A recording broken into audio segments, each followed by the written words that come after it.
Hindi sakit ang ubo, sipon at lagnat? Opo, at hindi dapat ginagawa. Dr. Atoy Arboleda is a dedicated medical professional. A dedicated, renowned for his expertise in his commitment to healthcare and patient well-being. Has earned him admiration and respect within his community and beyond. Inumin ngayon ng paracetamol, pasisingawin yung lagnat. Kaya pag nagparacetamol, Pag nilalagnat ba ang sanggol, dapat paliguan? dapat to.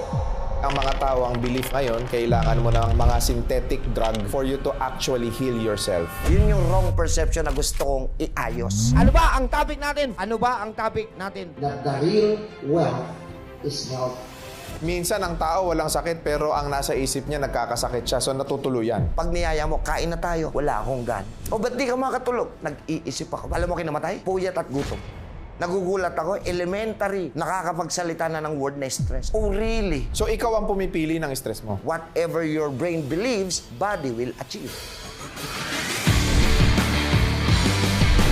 Lahat ng mga kaalaman na ibinabahagi mo sa social media, ito ay ipinaglilingkod mo ng ilang taon na ng libre. Bakit? Nagsimula ang aking advocacy and mission na ma-educate ang mga kapwa natin Filipinos regarding health. Yan nga po yung Health Forum. So 15 years na yan, napasok ako ng social media, I think 6 years ago pa lang. Pero nasa heart ko kasi na maturuan ang kapwa natin Filipinos na ang kagalingan ay hindi makukuha sa iniinom, kundi ang kagalingan makukuha numero 1 sa disiplina. Siyempre pangalawa, sa tamang pagsunod ng pag-aalaga ng katawan according sa inihabilin sa atin ng Panginoon. Ayoko ng gamutan eh. Gusto ko edukasyon. Nakakalimutan ng maraming tao yung tradisyonal na pamamaraan kung paano mapapagaling ang sarili. Commonly, ang mga tao ang paniniwala ngayon, kailangan mo ng mga synthetic drug for you to actually heal yourself. Gaano ito katotoo? Yun yung wrong perception na gusto kong iayos. I conducted the Health Forum hindi para mag-create ng confusion, competition, kundi to create a real awareness, maliwanagan once and for all ang isipan ng mga Pinoy na baliwala ang gamutan kung walang disiplina. Isasama lang nila ito sa kanilang lifestyle. Correct. At malaki dapat yung babaguhin. Kasi saan ba nagsisimula ang sakit? Maraming maling paniniwala. Pagkain, stress. Tulog. They are all factors but not the main reason. The real reason kung ba't nagkakasakit ang katawan, may mga nakalimutan tayo na gawin dati na hinihingi ng katawan natin. Katulad niyan, sabi nga natin, na-advance na ang panahon ngayon. Masyado ng maganda ang teknolohiya. Hindi ko makakalimutan ang turo ng lola ko eh. Apo, mapalad kayo kasi may service ka. Ako, kailangan kong maglakad ng 3 kilometro makarating lang sa eskwelahan. And then, right now, I'm realizing, mali. Mas maganda ang ginawa ng lola ko dahil active yung katawan niya, hindi nakaupo. Ang iba, tinitignan niya na misfortunate sila. Yun pala, beneficial pala ito. Para sa kalusugan, in the long run. Tayo, sa kabilang kanto lang pupunta para may bilhin, nakasakay pa sa tri-bike. Nandun yung katamaran. Nawawala na yung activity na kailangan ng katawan para yung buong sistema ng katawan natin mag-circulate properly. Gusto ko maturuan yung kapwa ko Filipinos na ma-educate. Meron tayong 7 doctors eh. Maraming mga nasa medical field ngayon, tinitignan nila ang naturopathic doctor as Dr. Quack-Quack. Hindi po nagkaroon ng naturopathy courses para po kalabanin ang medical. Actually, naturopathy medicine nga po siya. So it is another modality of medicine in which tinuturo lang talaga natin sa pasyente natin natural healing way of our own human body. May Republic Act po tayo sa Pilipinas eh. Republic Act 8423. Pinasa po ito ni Dr. Senator Juan Flavier. Ito po yung tama law. Traditional and Alternative Medicine Act of 1997 in which kinreate po ang alternative hindi po bilang replacement kundi dapat po integrated ang natural, ang herbal, ang food supplement, hindi po replacement sa gamot. Kaya siya no therapeutic claim. Yes, bossing. Kung makikita po nila yung mga commercials, nakasulat doon, no, pag bibili kayo ng food supplement,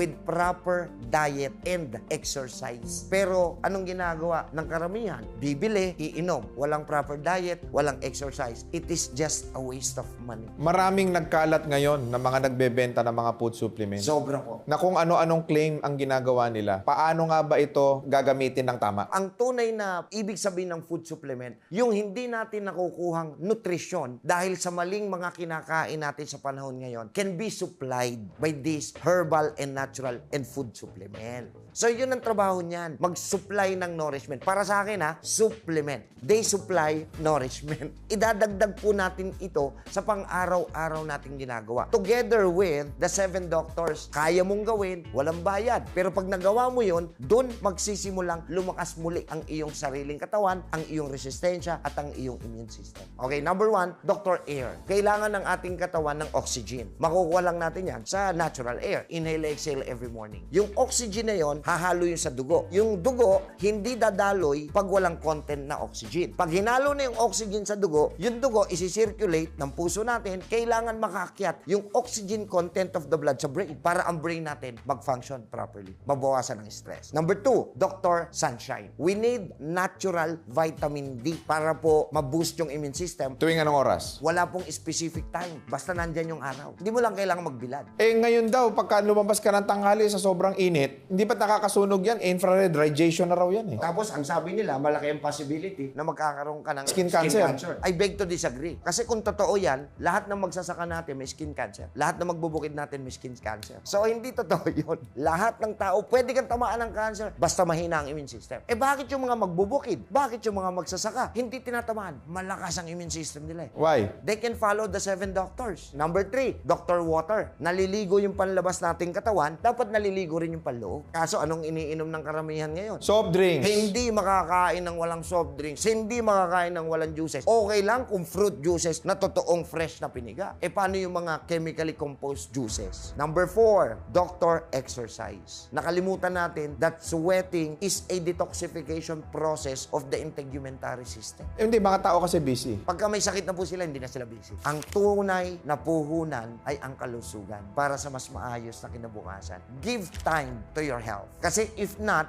they will ask for time pagdating ng panahon. Pag naningil na yan dahil hindi mo inagapan, baliwala na. Kung kailan kasi huli na ang lahat, tsaka tayo magbabago ng lifestyle. Kaya po may Doc Atoy para may tagapagpaalala man lang na hindi pa huli ang lahat. Marami nagsasabi sa akin, Doc, nakakapag-detox ako. Dumudumi ako everyday. Umiihi ako everyday. How about the toxins of your integumentary system? Skin, tissue, muscles, joints, ligaments. Saan lalabas yung toxins nun? Sa pawis. So that's number 4. Number 5, Dr. Diet. Mali tayo ng perception sa Pilipinas, no? Sabi nila diet, Tagalog, dieta. What we are explaining sa Dr. Diet is balanced diet. Pwede mong ma-enjoy lahat ng pagkain ng balanse. Lahat ng pagkain. Lahat ng pagkain. Lechong kawali. Lahat po yan. Pwede Chicharong po- bulaklak. Pwede po yan. Basta balanse. Crispy pata. Pwede po yan. Fried chicken. Pwede po yan. Ba't sabi ng ibang doktor, kailangan daw magkakakain ka ng mga healthy? Kasi po, may sakit na. Tayong mga Pinoy, aminin na natin, napakahilig natin sa kanin, ang ulam baboy. Tapos, iba-iba lang ng putahe everyday. Sample, Lunes, pritong baboy. Martes, adobong baboy. Miyerkules, sinigang na baboy. Huwebes, inihaw na baboy. Pag napansin mo, puro baboy. Iba-iba lang ng putahe. So, sa madaling salita, ang Pinoy mahilig sa kanin, tsaka Baboy. o pag pinagsama mo, kanin? Baboy. Ayun, hindi.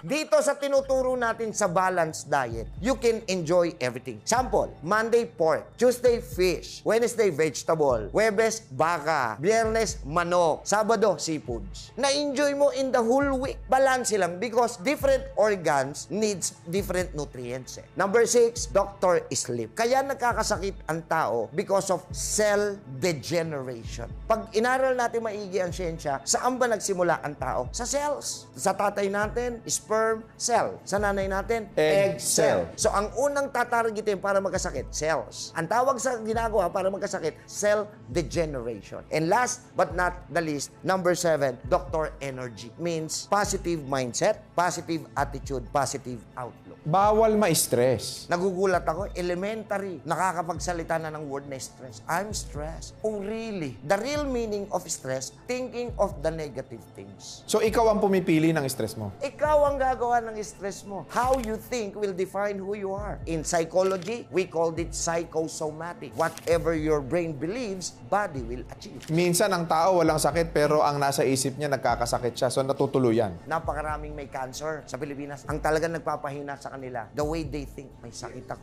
Up to the point, pag niyaya mo, kain na tayo, wala akong gana. Bakit? May cancer.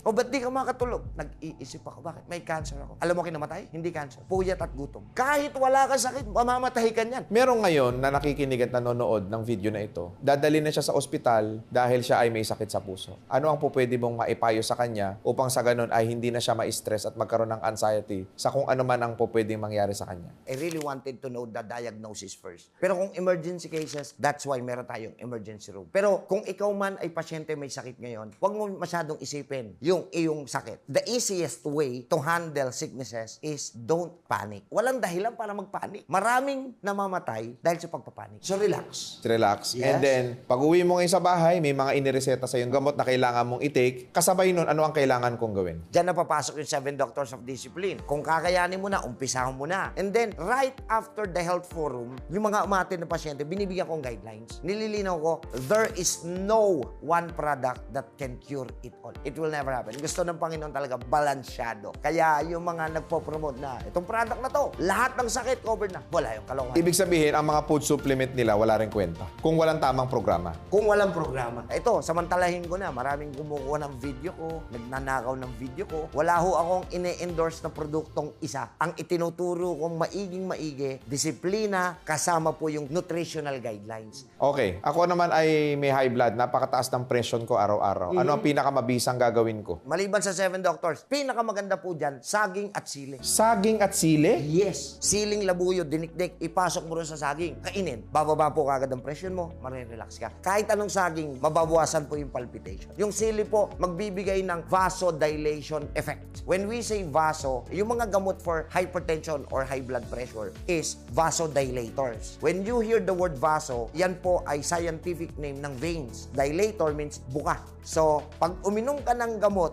para sa high blood, papabukahin yung ugat. Bakit kailangan pabukahin yung ugat? Kasi may bara yung ugat. Ito na, nakabuka na. Ang problema, yung ininom mong gamot para sa high blood na vasodilator, may milligram lang po yon. Pag naubos na yung efficacy ng milligram, lilito ulit yan. Pero, what if, imbis na pabukahin natin, tanggalin natin yung pagbabara? Ano ang pwedeng makatanggal ng pagbabara? Nako, discipline. Gaano karaming sili at gaano karaming saging? Isang saging lang, hatiin mo, tapos yung sili, kahit isa lang, at least first aid. Ito naman, sakit sa kidney. Ano naman ang pwede nating magawa? Ang tatanggalin natin yung pinagmulan ng sakit. Ano ba mainly rason? Sobra ka sa hilig sa alak, carbonated drinks, soft drinks. Pangalawa, because of prolonged usage of synthetic drugs, in which itong synthetic drugs na to may chemical composition eh. Yung chemical composition nun, definitely sasalain ni kidney. Sa sobrang tagal mong gumagamit ng synthetic drugs, sumusobra na rin yung chemical na napupunta kay kidney. Dumarating yung point, humihina na yung function niya. Ano ba ang trabaho ni kidney? Blood cleanser, blood filtration. Dok, nagagamot ba kidney? The answer is no. Paano mo gagamutin? When we say gamot, ang gamot may chemical o wala? Meron. Pag uminom ka na may chemical, sino dapat sasala ng chemical? Kidney. O paano mo siya gagamutin? So, Dok, habang buhay na sakit si kidney? Yes, kung gagamutin. Pero, marirepair pa ba si kidney? Sabi ng siyensya, irreversible. Pero with God, nothing is impossible. Paano? Disiplina. 7 Doctors. Kaso nga lang, may mga sakit kasi na hindi pwede masyado maraming tubig. Specifically, RHD or rheumatic heart disease, CKD, may pleural effusion, may pericardial effusion, may ascites, may edema. Itong mga to, hindi pwede rin sa doctor water na kailangan 8 to 10 glasses of water. Itong mga to, 1 liter lang. Paano gagawin natin kay kidney para siya ay ma-repair ulit? Number 1, through discipline. Number 2, we supply them nutrients. Pag nasupplyan natin ng tamang nutrisyon si kidney, pwede ba siya makarecover? Yes. Ano bang nutrisyon ang kailangan ng kidney? May programa po na susundin. Isa pang common, Doc, liver. Pag sinabing liver, the usual culprit para masira yan, yung alak. Hindi lang po sa panahon ngayon. Wala po tayong gustong siraan. Nagsasabi lang tayo ng katotohanan. Pero huwag niyo pong dalasan o gawing bisyo ang pag-inom ng energy drinks. Dahil sa taas po nung content nun na pampalakas ng energy, pwede pong bumigay o humina si liver. At alam niyo ba, ang problema ngayon sa liver, yung fatty liver, kung tawagin, liver steatosis, liver cirrhosis, because due to inactivity inactivity. Ayaw magpapawis, ayaw magpa-araw. Pati po si liver tumataba. Actually, yung fatty liver, hindi po siya tumataba na lumulobo. Nagkakaroon po siya ng taba. Ano ang solusyon dyan? 7 buto ng papaya, blender. Saan mo ihahalo yun? Sa tubig, inumin mo araw-araw Inumin yun mo for 7 araw-araw. days. Maganda ho ito para sa mga gusto talaga mag-inom lagi-lagi, mga manginginom. Pati kidney pala, buto ng papaya. Meron pang isa, yan. Kung gusto nyo po yung mga nahihirapang umihi, madalas sa UTI, Oo, yan, UTI. pinakulo ang sabaw ng buko. Di, kala ko pag pinakuluan, nawawala yung enzymes. Baliktad. Pagka po pinakuluan yung sabaw ng buko, hindi po siya tatanggalin sa lalagyan. Buko pa rin siya, tatanggalin mo lang yung kulay green, nandun pa rin yung buko itself. Lagay sa isang kaserola, lagyan ng tubig, pakuluin. So pag kumulo yung tubig sa labas, kumulo na rin yung sabaw ng buko sa loob. Bakit kailangan kumulo? Para ma-absorb niya pa yung enzyme. Yun ngayon ang natural antibiotic mo. Natural antibiotic? Yes! Pag sinearch mo ang history and origin of medicine, nagsimula lang pala talaga ang medisina. Saan? Sa ugat, sanga, dahon, halaman at bunga. Ito lang ang ginagamit pag nagkakasakit ng mga ninuno natin. Dok, yan lang pala eh. Paano nauso ang medisina? Dahil sa maling lifestyle, dumadami ngayon na may sakit. Pag dumami may sakit, hindi pwedeng i-mass production to. Mauubos ang kalikasan. Dito na pumasok ang siyensya. We need to find some chemicals. Tignan natin ano yung laman nito. Gawin natin para yun yung maging epekto sa tao. May overdose ba ang supplement? Hindi overdose ang tawag eh. Kasi pag natural, wala naman talaga. Ang overdose chemical eh. Pero pagka nasobrahan ka lang ng pasok niyan, kasi nutrients yan, wasted. Ilalabas lang din ang katawan mo. Kaya may programa eh. May a certain milligram na kaya ng katawan. Parang ganito, kumain ka, sinabi ng katawan mong busog ka na. Gusto pa ng utak mong kumain, kakain ka pa. Anong nagkanyari? Na-empacho. So ayaw ng katawan natin ng sobra. Doc, pagdating naman sa lifestyle change. Yeah. Example, ako ay isang call center agent. Nature ng trabaho ko ay gabi, so wala na ako kagad Dr. Sunshine. Tsaka Dr. Sleep. Hindi na rin ako nakakapag-exercise dahil sobrang hectic ng schedule ko. Nawala na rin si Dr. Exercise. Tama po. So ang pupwede ko na lang gawin, Dr. Water, Dr. Diet, Dr. Energy, and Dr. Air. Paano ngayon? 5 out of 7 magiging boosted ang immune system. So kung ikaw ay call center agent at wala tayong choice, pinakamaganda, magpalit na kayo ng trabaho para makumpleto mo yung 7. Huwag ko kayong magagalit ha. Pero ang katotohanan, kaya po mas malaki ang sahod nila kesa sa usual na empleyado. Health hazard po ang panggabi. That's why may night differential. Bakit? Iba yung tulog sa gabi, iba yung tulog sa umaga. So Doc, magre-resign? No. Hindi ako magdidesisyon para dyan. Siya. Pero naniniwala ako, pag may sakit na yan, titigil na yan. Correct. So wag nating intayin magkasakit. Ingatan ang iyong kalusugan. Dahil yan lang talaga ang puhunan para sa mas maayos sa kinabukasan. Doc, ang best cure daw for cancer is guyabano. Hindi po. There is no one product that can cure it all. Ang magpapagaling sa'yo, ang Panginoon, pag nakita niya na may disiplina ka at sumunod ka na sa tamang programa. So, si Guyabano, according sa clinical studies, mataas ang anti-cancer na content niya. Pag sinabing Prevention. laban. Anti-inflammatory, laban sa pamamaga. Anti-cancer, laban sa cancer. Paano kung marami ka ng cancer? Cells. So, kaya ba labanan na ito? Hindi. Ang lalaban dapat kay cancer cell, yung immune system mo. Paano mo palalakasin? Makakatulong ba si Guyabano? Makakatulong. Pero hindi niya kayang labanan mag-isa. Isa pa, ang malunggay daw ay pupwede at makakatulong makagaling sa lahat ng sakit. Makagaling hindi po. Makakatulong po na mag-supply ng mga nutrisyon para palakasin ang ating immune system at ang ating immune system ang lalaban sa sakit. Hindi ang produkto ang lalaban sa sakit. Ang glutathione ay totoo bang nakakaputi? Nakakaiyak, pare. Sinubukan ko yan. Hindi. Ang trabaho ng glutathione ay vitamin for the liver. Ang liver natin, lagi po yan may sinasabi sa complexion ng katawan natin. Pag ang liver mo healthy, mamula-mula, mapusyaw ka. Pero pag ang liver at kidney mo, sira, nangingitim ka. Sa oral, nagiging food ni liver yon, so lumalakas si liver. Pag malakas si liver, pumupusyaw yung kulay, kaya mamula-mula. Injectable. Hindi nakakaputi. Parehas po. Gaano kahalaga ang probiotic sa katawan ng tao? Ang laman ng ating GIT, gastrointestinal tract, 85% good bacteria, 15% bad bacteria. Itong tinatawag nating GIT, kailangan balanse. Pag tumaas ng isa, naging 16% ang bad, magkakasakit ka na. Ganon katindi ang balance niyan. Dahil sa mga wrong lifestyle natin, wrong food that we are intaking, nauubos si good bacteria, dumadami na to. So humihina na ang ating digestive system. Importante ang probiotic. Kaya importante ang probiotic to supply the balance of the good bacteria and bad bacteria. Paano pag sumobra yung good bacteria? Walang problema. Yung mga natural na ipapasok mo sobra, pag hindi kailangan ng katawan, natural natural din niyang ilalabas. Actually, yung LBM, hindi dapat ginagamot yan. Ha? Bakit mo may LBM? Kasi may pumasok sa katawan mo na hindi niya kasundo. Kailangan niyang ilabas. Ang delikado lang, pagka nag-LBM, baka ma-dehydrate ka. Kaya kailangan mong mag-rehydrate. Yun yung malaking magagawa ni probiotics sa ganun. Ano ba ang mas tamang vitamin C? Sodium ascorbate or ascorbic acid? Sodium ascorbate. Bakit? Natural vitamin C siya. Hindi siya acidic. Pakinggan mo, sodium ascorbate. Yung isa, ano? Ascorbic acid. So, kung gusto mo ng vitamin C na hindi acidic, natural, sodium ascorbate. Ilang beses dapat uminom ng vitamin C sa isang araw? Depende sa pangangailangan ng katawan, depende kung may sakit na. Pero pag binasa natin yan, sa father of vitamin C, si Dr. Linus Pauling, kasi nagkaroon siya ng cancer eh. Ang sinupply niyang vitamin C, 50,000 milligram a day. Ano nangyari? Aba, humapabuhay niya. Nag-negative yung cancer niya. 50,000? Noong panahon niya yon. Kaya siya nakadiskubre ng sodium ascorbate. Siya nga ang father of vitamin C. Sa ngayon, kung wala naman ho kayong sakit, I would suggest 2 to 3 500 mg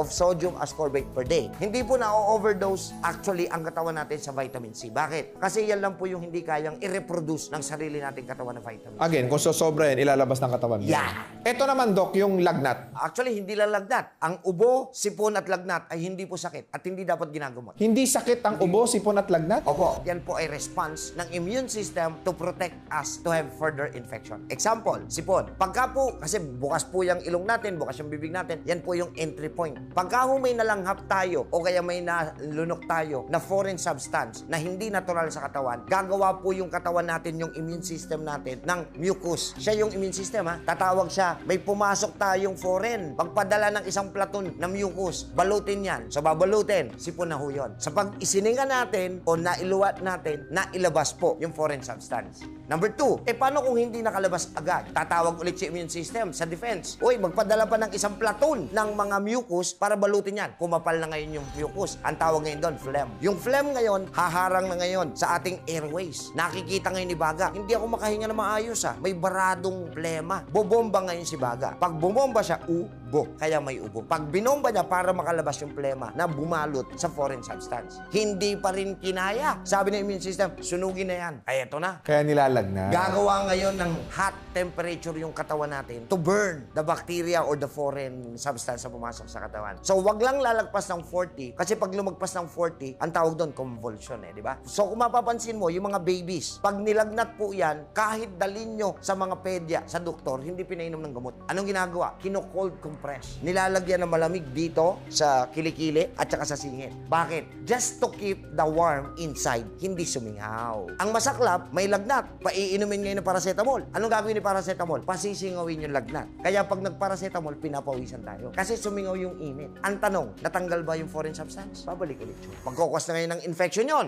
bibigyan ka na ngayon ng antibiotic. Pag nilalagnat ba ang sanggol, dapat paliguan? Dapat ho, pag nilalagnat ang mga baby, newborn, sanggol, bulak, lagay nyo sa isang tabo na may yelo, na may tubig, ibabad nyo rin yung bulak ilagay nyo sa kilikili, ilagay nyo sa singit, ilagay nyo dito. To keep the heat inside. Doc, may kaibigan ako na dinadialysis. Ang dialysis sa pagkakaunawa ng maraming tao, yan po ay lifetime na. If we are not going to do something to repair the kidney, definitely lifetime na po ang dialysis. Kasi the kidneys are not functioning well para i-filter yung dugo. So yung dugo, pagka mataas po yung laso na content niyan, ang tawag sa kanya creatinine. So pag mataas yung crea, mataas yung lason na content ng dugo. Bakit mataas yung lason? Kasi hindi nagfa-function yung nagfi-filter. So ang tendency, lalagyan ka ng hose, i-connect ngayon kay dialyzer. Bakit? Yung dugo mong marumi, idadang kay dialyzer, lilinisin ni dialyzer, pag malinis na, ibabalik na ulit. So malinis na yung dugo mo, mababa na yung crea mo. Yay! Magaling na ako. Hindi. Bakit? Kumakain ba tayo araw-araw? Yes. Uminom ng gamot, lumalangap ng hangin. Yung binanggit kong apat, may chemical wala. Yung chemical, sino dapat sasala? Si kidney. So, bukas makalawa, marumi ulit yung dugo mo. Dadialysis ka ulit. Grabe, sobrang dami kong natutunan. Thank you so much for this very educational content. Opo, maraming salamat din. And gusto ko rin i-honor and i-acknowledge yung ginagawa mo na for 15 years, no? That you have this advocacy to help, especially yung mga kababayan natin na nagdaranas ng karamdaman, nagdaranas ng matinding hirap sa sarili nila dahil nga doon sa sakit na nararamdaman nila.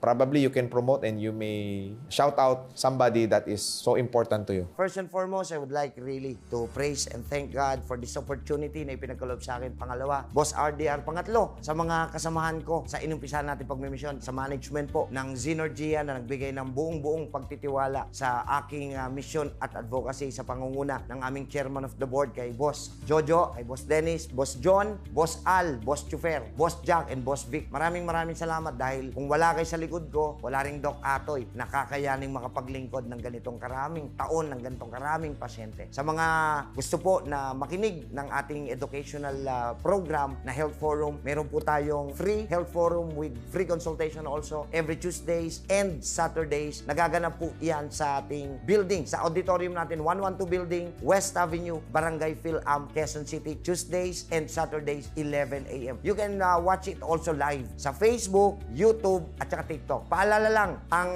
ating official Facebook, YouTube, at TikTok pages ay Health Forum with Doc Atoy. Kapag nag-undergo ng program at may sakit na, ano ang assurance na gagaling sila? Wala po. Sa lahat po ng aspeto ng buhay natin, walang assurance. The only assurance we can get ay coming from the Lord. Even in hospital, even those who are undergoing chemotherapy, radiation, surgery, and anything, wala pong assurance. That's why, in any hospital, may pinapipirma po ng waiver. Magdidepende po tayo lagi how your body will respond to the treatment program that we are giving you. The question will always be, if you follow the 7 doctors of discipline, will your body respond positively? I think the answer is yes. Once again, to God be the glory, Boss RDR, isa kang pagpapala. Hindi lamang po sa akin dahil ikaw ang ginamit ng Panginoon na daluyan ng pagpapala para mapalawak pa po ang aking pagmimisyon. Maraming salamat sa iyo, Doc. Again, marami tayong natutunan mga boss. Pero ito lang yan hindi kayo gagaling. Kailangan nyo po na magkaroon talaga ng tamang disiplina at tamang programa. So sa lahat ng interesado, ay hinihikayat ko kayong lahat na umattend sa Health Forum at pumunta sa kanilang opisina upang sa ganon, kung meron ka nararamdamang karamdaman, meron kang nararamdaman na hindi maganda sa iyong katawan, at least kahit papano makapagkonsulta tayo sa mga profesional kagaya ni Doc Atoy, no? Makapunta kayo doon para naman sa mas natural na pamamaraan upang makatulong ito sa nararamdaman natin o karamdaman natin. Please do subscribe and click that notification bell para lagi kayong updated sa ating mga future videos. And also do not forget to follow us on Facebook, TikTok, and Instagram. And available na rin po si Boss RDR sa Spotify at PTB4. Muli, maraming salamat and God bless sa inyong lahat. RDR Talk, Linggo, alas 5:15 ng hapon sa PTV.